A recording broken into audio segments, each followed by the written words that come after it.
हम लोग चार की बहुत बात करते हैं। चार मतलब फोर। कभी कहते हैं 4 दिन की जिंदगानी है। साथ संगत की 5 दिन की क्यों नहीं होती? 3 दिन की क्यों नहीं होती? 4 दिन की ही जिंदगानी क्यों कहते हैं? है जरूर इसका कुछ मतलब है। ऐसे ही जब हम लोग युवावस्था से व्यवस्था में आते हैं, कोई नौकरी में जाता है, कोई व्यापार में जाता है, कोई उद्योग धंधे में जाता है, तो कैसा है 4 पैसे कमाए। ये साथ में 4 पैसे क्यों कमाते हैं? बेटा नौकरी में होता है तो हम लोग कहते हैं ये 4 पैसे कमा के लाए।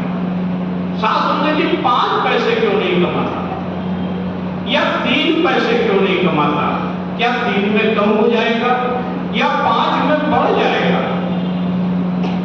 क्या वजह है कि हम लोग 4 की बात करते हैं? 4 युग से, युग से क्या 4 युग है?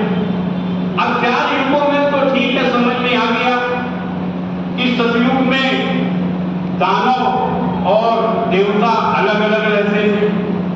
फिर त्रेता युग आया जिसमें दानव और देवता एक ही लोक में रहते थे, जैसे राम और रावण एक ही लोक में रहते थे। फिर द्वापर आया। द्वापर में क्या हुआ कि उसमें एक ही परिवार में दानव भी और उसी परिवार में देवता भी, जैसे धर्मराज और दुर्योधन। फिर एक कलयुग आया। कलयुग में क्या हुआ? शास्त्र ने जी जब कलयुग में आया ये कि हर इंसान जो अच्छे कर्म करता है तो उसके शरीर में देवता का भी वास होता है, जब बुरे कर्म करता है तो उसके शरीर में राक्षस का भी वास होता है। यानी अब शरीर में देवता भी रहते हैं, राक्षस भी रहते हैं।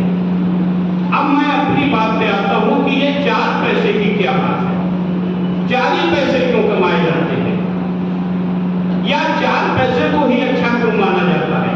शास्त्र जी देखिए, इसमें जो पहला पैसा है उसे ये धर्म और न्याय की बात जो है, जो शास्त्र कहते हैं कि पहला पैसा हमें कुएं में डालना है। अब शास्त्र जी कुएं का क्या मतलब? क्या कुएं में पैसा डाला जाता है? शास्त्र ने जी जो हम लोगों का पेट है ना, यही कुआं है। पहला पैसा इसके लिए जरूरी है। अगर ये इतना बड़ा कुआं है कि अभी कभी कोई आप गणित लगाएं और ये सोचे कि इसमें न जाने कितनों ट्रकों अन्न चला गया होगा, और ये बहुत जरूरी है। पहला पैसा कुएं में डालने वाली बात है जो बहुत जरूरी है, ये हमको मिलना ही चाहिए, अन्यथा हमारा काम नहीं चलेगा। अब दूसरा पैसा है। दूसरा पैसा हमें कहाँ खर्च करना है?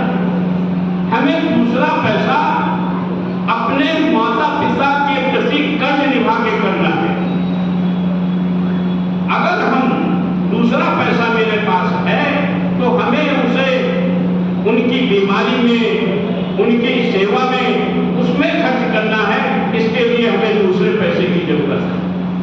साथ संगत जी आजकल हमें दूसरे पैसे को कहीं और डाइवर्ट कर देते हैं।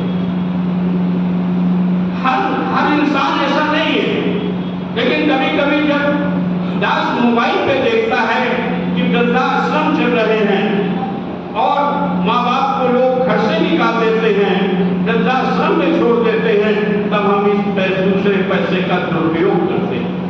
हमें दूसरा पैसा नहीं खर्च करते, और इसमें बेटे नहीं बेटियां भी शामिल हैं, क्योंकि ये संतानें जिनको उनकी सेवा करनी चाहिए, जिनको उनके ऊपर दूसरा पैसा खर्च करना चाहिए, वो नहीं खर्च करना चाहते और इस तरह से दूसरे पैसे का दुरुपयोग होता है। तीसरा पैसा। अब तीसरा पैसा हमें कहाँ लगाना है? हमें अपने संतानों को कुछ अच्छी शिक्षा देनी है, उनके पालन पोषण की व्यवस्था करनी है, उनको योग्य बनाना है, उसके ऊपर तीसरा पैसा खर्च करना है। और साथ में जी तीसरा पैसा हम खूब खर्च करते हैं, लेकिन उसका भी परिणाम देखिए क्या होता है। उसका परिणाम ये होता है कि हमारी संतानें अच्छे पैकेज के लालच में अपने माँ बाप को छोड़ के चली जाती है, विदेश चली जाती है, और उसका परिणाम क्या होता है कि वो जिनको साथ रहना चाहिए, अलग हो सकता है आप लोगों में कुछ लोग मेरी बात से न सहमत हों, इसकी कोई बात नहीं, लेकिन जो धर्म और न्याय कहता है तो वो कुछ पैसों के लालच में, और जब उनका अंत आता है तो कुछ एफडीआं रह जाती हैं, कुछ बैंक बैलेंस रह जाते हैं, कुछ प्लाट और मकान रह जाते हैं, और वो तीसरे पैसे का भी दुरुपयोग हो जाता है। अब चौथा पैसा किस काम के लिए चाहिए? हमें चौथा पैसा चाहिए समाज में जो असहाय हैं, जो दीन दुखी हैं, जो जिनको जरूरत है, जिनको हमारे सहायता की जरूरत है, हमें उनसे चौथे पैसे की जरूरत है, और हम उसमें उस पैसे को लगाएं। तो शास्त्र ने ये 4 पैसे की जो कहानी है, ये जो 4 पैसे हैं, उनकी ये व्यवस्था है। अगर हम इससे विचलित हो जाएंगे, अगर हम इससे अलग हो जाएंगे, तो हम उसके न्याय नहीं कर सकेंगे।